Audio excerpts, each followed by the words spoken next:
adjust this camera accordingly. Yeah, so this is a big boy right here.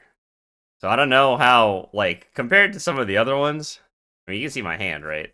Like this is basically the Tyranid equivalent to like a knight. It's kind of their version of like a knight or a titan. Again, I think the Trigon is a little taller, but this guy's large. Also I primed him white because I feel like the slap chop that I did. While I do like it, while I think it looks better, like I don't. It's not gonna match with the rest of my army, so I kind of want him to be in line with everything. So that's why we primed him white instead of black and choosing to slap chop.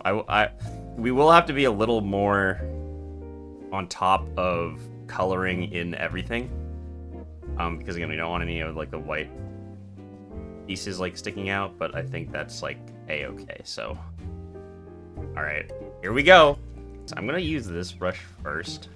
It's a little cheap Amazon brush to see how it does, because it shouldn't be that necessary to use a more fine one, but maybe when we get to the closer details I'll switch. What do we even do first on this guy? I don't even know where to start on this fella, I'll be honest. I guess the tail? I don't know. It's so like, oh my gosh, it's so complex. Brush is already fraying. This may not be the brush that we want to use, because it's already kind of fraying a lot.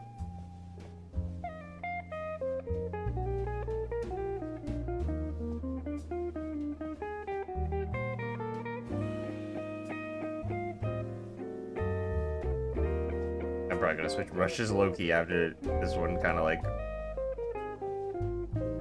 Yeah, I mean, I like the Amazon brushes, but like... I mean, when it comes down to the nitty-gritty, it's not maybe the best for being precise. Yeah, let's not use this one. This one kind of is not it. This one's not it. I have a Citadel brush. Like a Citadel wash brush that probably would be better. I guess we can work with that.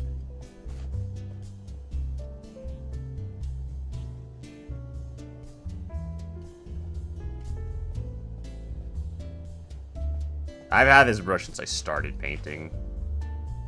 Which is insane. I also have to remember to...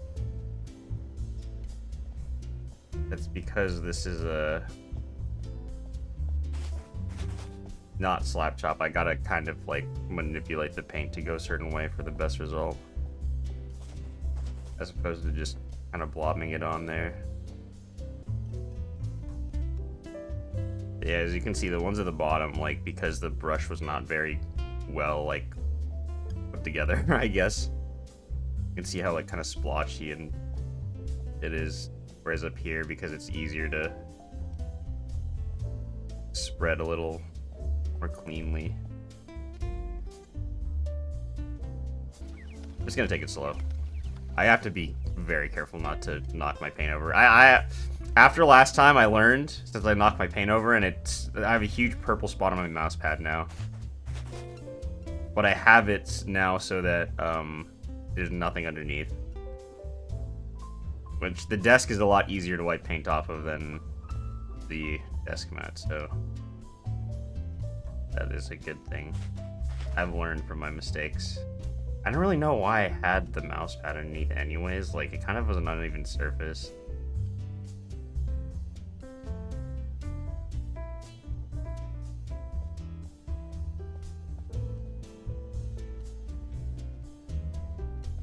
Yeah, the paint at the bottom is kind of ugly because it just didn't get put on properly. I have to be very careful not to knock this pot over, because this model's very big, and like I like obviously like the tails and stuff, I just don't know where they are, so I'm frightened of the possibility of spilling more. Because contrast paints are not cheap. I think they're probably the most expensive Games Workshop paint. Actually, these things are like $5.25 for one. Accessories you just don't want to leave your home without? I mean, not really unless you count your phone. I'm never leaving my house without my phone. Like, it's just... the likelihood of that happening is extremely low. Yeah, I don't know. I feel like just my phone. Other than that, not really. Because I don't really wear accessories. I used to have my ears pierced when I was younger. But I don't, You know what I'm always, like, shocked is, like, I don't understand how older generations got around without, like, a GPS. Because, like, I just depend on that thing no matter where I go. So, like, the fact that, like, before you had to print out a map and you just knew where to go based on, like, a map is actually, like, crazy. That's, like, a survival skill that I just don't have. My sense of direction is awful. Based on landmarks. They just pick themselves up by the bootstraps, you remember. I guess landmarks, yeah, is a good way to do it. But, like, there's just so many places to go. Like, you have a landmark for all of them? And what about going to a new place? Going to a place you've never been before? Like, that would be terrifying for me. It is terrifying for me. Also, you know what another problem with going to a new place? The parking. No one talks about this, but the parking situation is always, like, something that stresses me the fuck out. Because it's, like, especially in the city, because it's like, oh, there's this bar, or this club, or whatever in the city, and it's like, that's cool. I wouldn't mind going, but it's like, like, where am I gonna park? That's the big question. It's like, okay, so I don't mind going to a place in the city, right? Like, I don't mind driving the city. It's just looking for parking is just a nightmare. That's why, I won't lie, if I go to a place and it has valet parking or parking that you can pay for, I don't care. I'll pay for it. Paying for parking is so much of a better peace of mind than just having to worry about, like, driving around, like, for another, like, 20 minutes looking for a lot that's, like, half a mile away just so I don't have to pay, you know? Is it crazy to, like, have just, like, a primarily wig hairstyle? Like, keep your primary hair short? Because I think I would do that if I was, like, a lady. Like, I would keep my main hair short, and I just wear wigs a lot, because I just love wigs. Different any day off because of hyperfixation. That's so real. You're so real for that, because I'm the same. You know, I'm somebody that gets hyperfixated on things so, like, easily, and I think that, like, a thing that sucks about hyperfixation that people don't talk about is, like, how miserable you are, like, not doing that thing. But, like, yeah, like, I feel like when you're hyperfixated on something, whenever you're doing something that's not that thing, it's just miserable, and all you can think about is, like, when do I get to go back and do this thing that I love, you know? I'm like that, like, all the time, like, at work, and, like, I feel like it makes your days so much longer, because you're just looking forward to going back and doing it, or squeezing in a little time where you get to, like, do what you want to do, you know? Have you been to Paris? I have not been to Paris, because, also, hi, Jen, because I just feel like, am I crazy for saying I don't ever really want to go to Paris? I heard that people there are very, like, rude to tourists, and, like, I heard that Paris is just not as clean as it seems. Like, it's, like, low-key pretty dirty. And, like, yeah, like, you know, like, obviously, like, I'm an American, so there's already, like, they're probably not gonna like me over there, so I don't know. I don't really have much of a desire to go to Paris person. No offense to any French people here, of course. No offense. I don't want to, like, say that your country's bad or whatever. It's just, I guess I'm guess it's just a place that I don't really want to, like, it's not on the top of the list to visit. Like, if I had to choose a vacation, I'd rather just go to Japan again. Because, like, here's the thing, though, right? You go to Paris, and it's, like, outside of seeing the Eiffel Tower, what is there to do in Paris besides that? I feel like, I don't know, I feel like Paris is, like, you go, you take a picture of the Eiffel Tower, and that's the only picture that I see from, like, my family when they're in Paris. And I'm just like, like, okay. Sure. French fries are Belgian. See, I had a, you know, I actually remember hearing that French fries were not even actually from France. Now, here's another thing to debate. Are burgers German or American? They're from Hamburg. That's what I'm thinking. Like, I heard it was from Hamburg, but also, like, on the Wikipedia page for burgers, I heard that, like, it might be an American invention. I don't know. I'm not certain. Or maybe it was Americans made cheeseburgers. Like, burgers made, or I mean, German made the hamburgers, and the Americans just took it and like, yo, what if we put cheese on this shit? And it was actually just the best thing ever. Like, what we're doing now is, like, this is just an all-over dry brush. And the goal is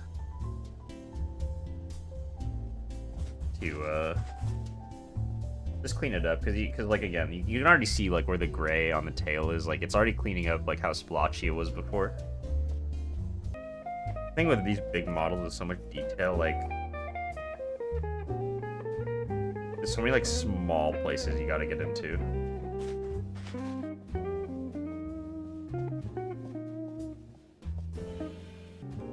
Shrek was a generational movie. What a good movie Shrek was. What a great movie Shrek was. We love Shrek in this household.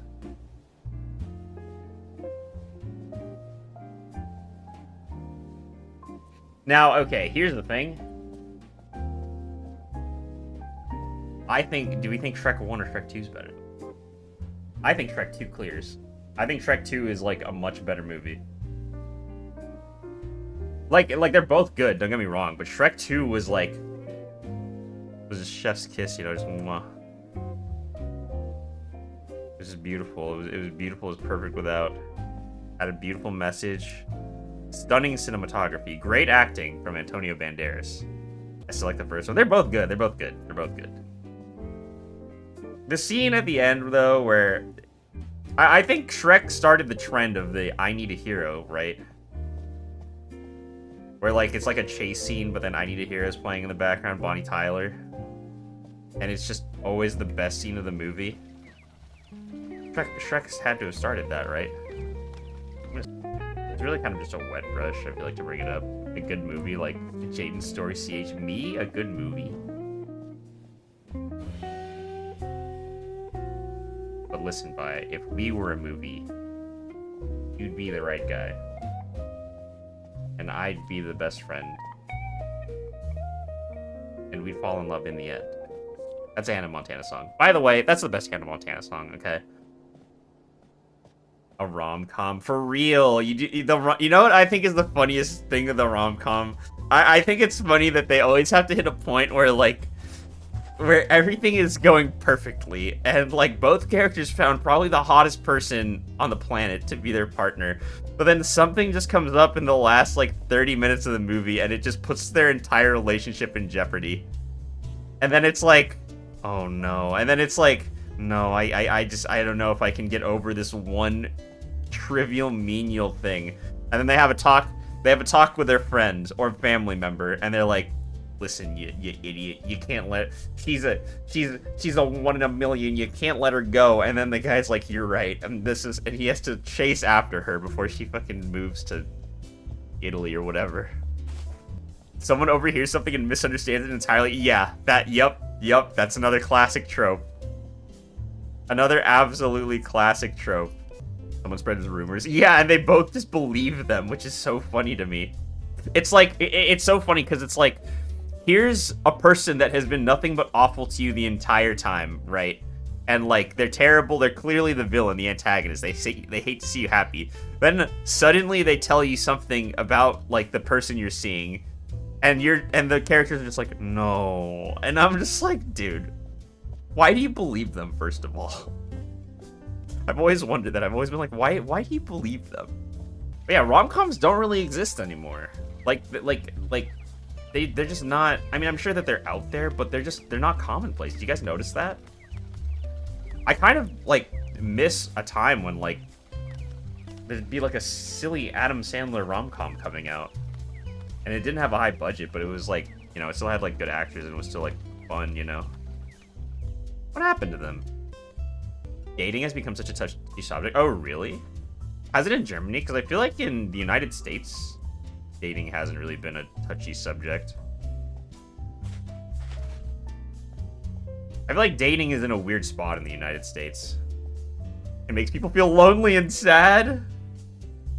But it's supposed to inspire hope that, like, the perfect person's still out there for you. I guess. I don't know. Is this why I've been craving romance anime recently? Because that's where I need to get my romantic fix. Because I love romances, by the way. Romances is my favorite kind of movie. It was definitely my favorite kind of movie to write, too, when I was in college. I don't think I was good at writing romances, actually, but I think that it was my favorite, like, to watch. Actually, I take it back. I'm not very good at writing romances. Guilty pleasure? Why are they... Okay, can I ask something? What's a guilty pleasure? Why is it a guilty pleasure? What makes something a guilty pleasure versus, like, I just like this thing? Like, I'm genuinely curious what counts as a guilty pleasure versus, like, this is just something I enjoy. Liking something despite knowing it's bad. But I mean, romance anime aren't always that bad. I have guilty pleasures, though, for sure. I for sure do. Kinda sappy and unrealistic. Something you enjoy but you don't share with other people. Oh, okay. You've seen without context, you'd have to explain. That is another very interesting explanation. That does fit. What is a guilty pleasure of mine? Entire box of chocolates, it's a guilty pleasure. I feel like you don't have to explain to me about eating an entire box of chocolates, though. I feel like if you eat an entire box of chocolates, I'm just like, yo, nice, dude. Obsessed with anime, dating the Chinese guy. I did not. Wait a minute. There's a girl obsessed with anime dating a Chinese guy? What? She said it's close enough. You can't say that. What the fuck? She said she's obsessed with anime, dates a Chinese guy, and says close enough. Oh my goodness. That is really funny. How does it feel as a Chinese person that your entire, like, people was summed up to close enough to anime by that one person? That's so funny. I mean, hey, at least she said close enough. See, Filipinos don't even get the close enough. I feel like Filipinos are in a spot where, like, some people can't even tell that we are Asian. Okay, you want to know what's crazy? I don't know if this is potentially... I think I told a story before, right? Like, how I was at a car thing once. At a car, it was like a used car sale, basically, where, like, people would bring it was an auto fair, was the term for it. I was there, and this old couple comes up to me, and they look at me and they go, you know, and this is right after we got Ohtani in the Dodgers. They walk up to me and they say to me, you look just like Ohtani. I really thought he was him walking around here. And I was like, thanks. And it's like one of those things where it's like, what am I supposed to, like, what do I say to that? What am I supposed to say, like, because it's like, obviously I'm, like, kind of offended because I'm not Japanese. And I said that, I was like, thanks, but I'm not Japanese. And, like, but, like, I don't even know. Say you are and play along. I, like, ask them for an autograph. Or I mean, I ask them if they want my autograph. I give it to them, and then I charge them, like, $50. If I went to school with Mini Bai, I'd probably have a crush on Bai. I'd probably be all, like...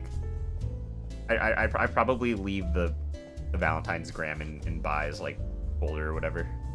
Or her little desk. You guys ever have that?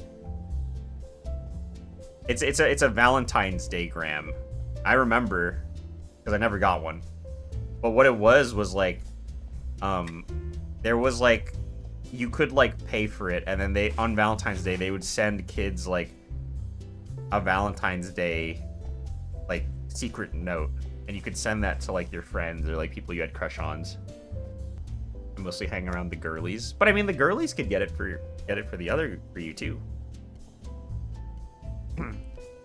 I think I got like, I don't know. I think I only got one, and like it said your secret admirer, and I'm pretty sure that was just the teacher that bought that for me being nice. I'm glad I was spared the trauma. Yeah. Yeah, I was not spared the trauma. Which, by the way, it's also one of those things where it's just like, why are we subjecting kids to that? It's great for the kids that, like, have friends and whatnot, but, like, what about kids like me, where, like, I don't? You're not popular as a kid, you know, you don't need proof on Valentine's Day. Exactly! You know, another thing, though, is that, like, I remember in kindergarten, the one time somebody did come to my house, it was because, I don't know why, but at school, I was telling them, like, I was like, yo, you should come over, like, to my house, we could play games, and I was just, like, saying that just to say that, right? Like, there was a kid that was kind of, like, it was kind of, like, an odd kid, like, I wasn't really good at socializing back then, and I kind of, like, but they were talking to me, so I was like, yeah, like, that'd be really cool. And one day, they actually did just show up at my house. Like, like, prompted. And my mom was like, oh, this kid's here. And I remember that because I played Halo with him. Halo 1, Halo Combat Evolved on the Xbox. And his mom got mad because he played an M-rated game. How did they learn where you live? Okay, so the reason that they learned where I live was because now that I think about it, this is kind of insane, but they had a sheet, right? Like a sheet of paper that they handed out to everyone in the class, and it had every kid's address and phone number on it. Is that that's kind of weird now. Why did they have that? Because I remember it was like this is the classroom, and it's like these are all the kids in the classroom. Here's their address and here's their home phone number. And they passed that out to everyone. Like, I had that paper, and I knew where all of my classmates lived and their home phone numbers. So, like, that's so fucking... It is. It is now that I think about it. Like, as a kid, I didn't think much about it. But, like, as an adult, it's like, why did they do that? Like, why did they do that? We had those two... Okay, so I'm not the only one. Your school is weird? I think it was, too. Low-key, imagine if they lost that. Yeah. Yeah, that is weird. It is extremely strange. Why did we do that? Why did we do that? I need answers. Why they thought that was a good idea, because it clearly was not. Keep track of the kids and who to contact in case something happens. I think so too. That's probably the best explanation. That is the best explanation for it. But it is just a little odd, huh? I feel like that is just a little strange. I used that to call my friends. It was always right next to her phone. That's true too. I was able to call my friends because of that. I mean, I'm sure that they were not supposed to be for everyone, right? Like, they were just for the parents for that scenario, but yeah, I don't know. I mean, also, you have to imagine, this was... Hi, Soul. This was at a time where I feel like weird stuff wasn't happening, like, as much as, like, on the internet, you know? Like, I feel like that, like, I mean, obviously that stuff still did happen back then, but I feel like they didn't really have the foresight of it. You know? Like they didn't think of it in that way. They just thought this will be a tool to help parents. Not like, oh, this might get out of hand and someone can use it to stalk people. Yeah, it was a different era too, so I guarantee they don't do that now. And I think the parents would heavily protest if they tried. Basically just one color, really hard to paint. It's difficult to make them look alive. I think you've done it well. Thank you. It really is just highlighting. Like, I think that, like, a thing that, like, it's just time. Like, I don't think there's M doing anything particularly, like, talented or anything like that, you know? Like, I think that this is just something anyone can do. It's just time I can do, which is what I like about Warhammer. Like, I feel like it's, like, again, not you don't need much, like, kind of, like, talent, I guess, to do this, like, and get a good result. I think there's a difference between being talented and practicing a lot. This is just a result of practice, you know? But yeah, she's looking pretty solid. I am a little sad because it is, like, a little, like, not... Yeah, you guys can see, like, how much of an impact the highlights are having. And I think that's the most important part. I think the most important part of, like, having your model look, like, decent to, like, looking, like, really good is, like, gonna be just how much you put into the highlights, in my opinion. Strict with snacks? No, not really. I think there was a law that passed that said you couldn't have soda in vending machines. Like, schools couldn't sell soda anymore, so... I guess there was that, but really our drink of choice was just Gatorade. Like, that was pretty much, like, the school drink. Did you guys have schools that were strict with snacks? I mean, it was strict with, like, what it would sell, I guess. If that's what you mean. I wouldn't say it was strict with, like, what you could bring. You could probably, like, bring anything. I remember once, me and my friends ordered a pizza to the school and the principal got mad at us. But it was really good. When the pizza guy got off and he was just really confused, he was like, okay. And he handed it to us through the bars, and we were eating it, and it was so good. And then the principal came and got really upset with us. And we were just, we were like, why? It's just a pizza. A no gum. Oh, you know what? Actually, we had no gum as well. We had no, we could have snacks, but yeah, gum was actually something we were not allowed to have. I remember gum was like cigarettes at our school because we weren't allowed to have it, but so many kids wanted to chew gum.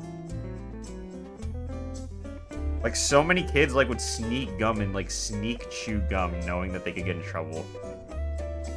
Looking back on it, that's also, like, why were we doing that? Do we really need to chew gum that bad, or was it kind of just like a... Was it just like a, you told me that I can't do it, so as a result, we want to do it? I remember people would trade that like it was like cigarettes, like it was drugs. Like, we'd bring it and, like... Some people would, like, would have, like, a mini business, like, selling gum to people. And I remember if you brought a pack of gum and then, like, there was a girl that you liked and she was like, can I have one? And you're like, yeah, sure. Because, you know, you're a middle schooler and you don't know better. And you'll just do whatever you like for anyone. Warhammer tourneys are so difficult. Just checkmate their Primarch. Easy clap. Warhammer tourneys are difficult because... I could rant about Warhammer tournaments. I just don't like them. They just attract a certain type of person, which, like, I think a lot of good people do go to tournaments, you know. But I think that ultimately it's just a thing that attracts, like, Warhammer and competitiveness just doesn't work. It just doesn't work. Warhammer is a dice game. Whatever you take a dice too serious, you're bound to get mad. It's also just like, it's just that Warhammer is just so, it's like. I think competitive D&D would be more viable. It's like, what's the point? Like, it's just so random, and, like, the rules are so unbalanced, and it's just not... Like, any dice game I already think, like, is not competitive, right? Like, I already think any dice game is not competitive. I'm somebody that watches esports. Like, I like a lot of, like, esports, right? I used to play competitive Pokemon, okay? And I like that. I think that's a competitively viable game. Warhammer, though? No. Absolutely not. Competitive D&D, that's wild. I think that competitive D&D would make more sense than competitive Warhammer. They're both, like, not good ideas, but it's just too open for, like, cheaters, you know?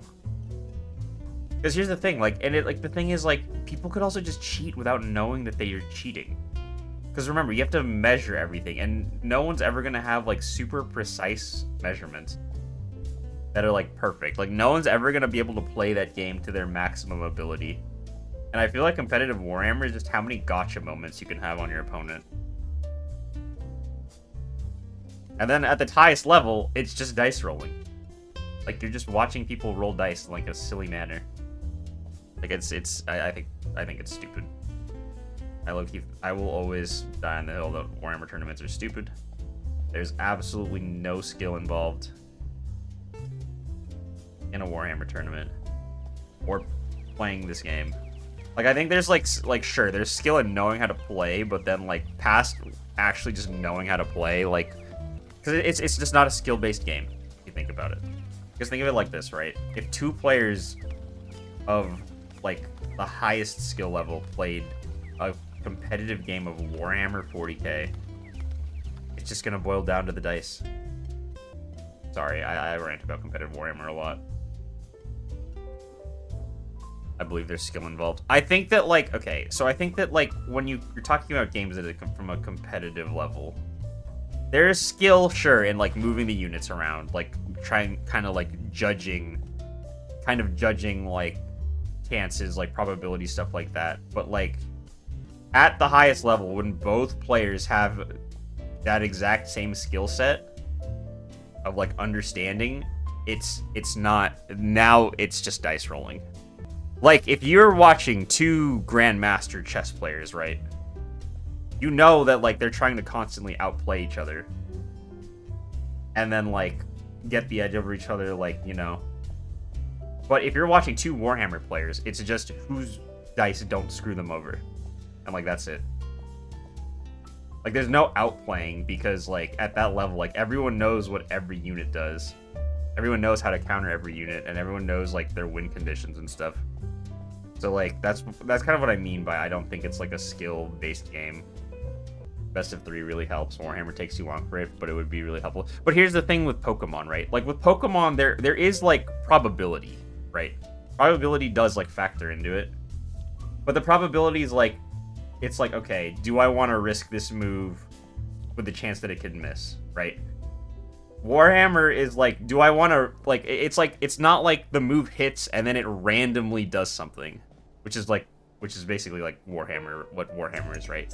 Because, like, the effects in Warhammer, I mean, I guess you could argue that there's, like, a dice roll involved when you do an attack in competitive Pokemon, right? Like, the damage could, like, swing something, but, like, you know, also, good night, all, you know that if you, like, hit a move, it's, like, the dice that it rolls is gonna be, like, from, you know it's gonna be, like, an in-between, so you can, like, calc for that. But in Warhammer, you just can't. You just can't in Warhammer, because it's, like, how many times have you had, like, a unit that suddenly just, like, completely whiffs? And it's just, like, oh, okay, you know what I'm saying? Because, like, I think there's a difference between there's random elements and you have to, and it's about, like, managing random elements, right? Like, I think there's a difference between that and everything that you do is random. I think that is personally what makes Warhammer 2, RNG. But that's just my opinion. I mean, again, I think that it is, like, it does bring a lot of people into it, you know, because I think people like sports, like all that, but I just will never see Warhammer as a competitive thing. I just think there's a difference between managing random elements and, like, because in Warhammer, you can't really, like, manage random elements, if that makes sense. Because, like, everything you do is going to be random in Warhammer. Like, the amount that you move is random because you have to roll for, like a what's it called, right? Like, you gotta roll for a charge. You have to roll for, like, you gotta roll for, like, an advance. You gotta, like, you know, like, there's, like, a lot of that, right?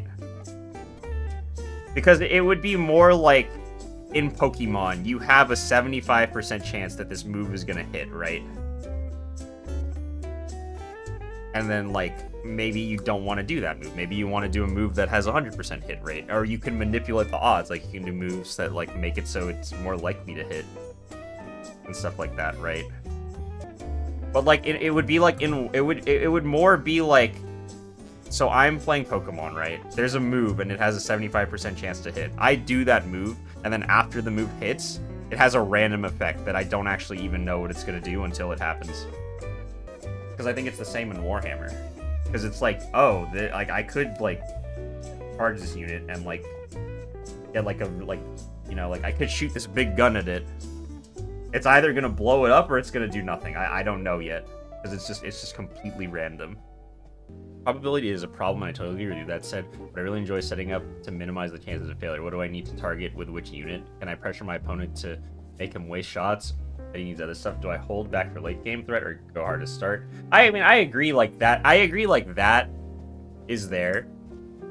That's why, like, I think that there's like a baseline level of skill involved with the game, of like doing specifically that, right?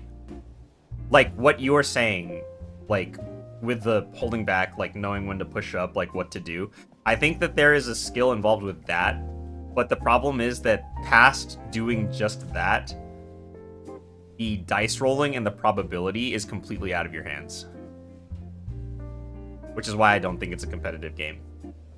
Like, because like you could do literally everything right, and then that will still, like, the dice can still just screw you over, you know what I'm saying? Which is why, like, I don't think it's, like, a competitive game. Because I do, like, I think that, like, if, like, just from that aspect, yeah, like, from a tabletop strategy game, like, yeah, that's good.